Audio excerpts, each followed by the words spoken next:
This is a new foldable flip phone, and it's only 599 euros, making it one of the cheapest flip phones that you can currently get. It is the Nubia Flip 5G, and in certain ways, it's actually better than the Galaxy Z Flip 5, but then in other ways, not as good.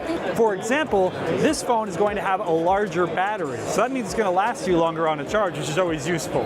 However, you are going to have to sacrifice some processing power because inside here is only the Snapdragon 7 Gen 1, which is not nearly as good as the processor inside the Galaxy Z Flip 5. But remember, 599 euros, so considerably less expensive than what you would pay for the Galaxy Z Flip 5. Elsewhere with the phone, you're going to have two cameras on the front. You're going to have your 50 megapixel main and a 16 megapixel ultra wide. And of course, when you open it up, you're going to have your selfie camera at the top. This is a display model here at the ZTE booth at Mobile World Congress 2024, so it's already pretty beat up. But even then, you can still tell that the crease of the phone is very prevalent.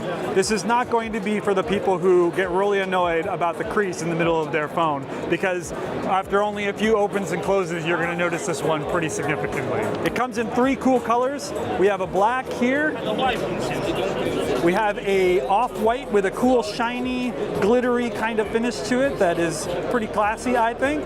Then there is a lavender color, which looks pretty cool, and it has a cool iridescent shine to it. On the outside, for your cover display, you have a circular display there that's about the same size as a smartwatch display.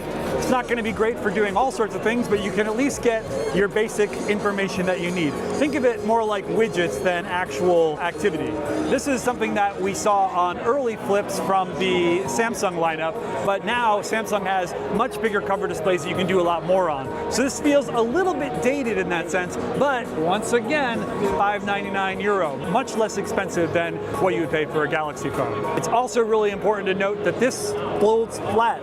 This is something that Samsung only got around to this past year. So when you open the phone, you get it totally flat, and when you close the phone, totally flat again. So that means that this budget-minded flip phone is already at the same level as Samsung when it comes to that kind of design. Now, once again, Samsung is a little bit more premium in the hand. This one feels a little less concrete. It feels a little more flimsy, a little cheaper, but once again, you're going to spend less, so that's going to be kind of worth it in the end. This phone is going to launch in Japan this month, but in April it's supposed to come to Europe. Unfortunately, we weren't given exact specifications on when it's going to come, but if you live in Europe and are interested in getting a flip phone and not spending €1,000, check out the Nubia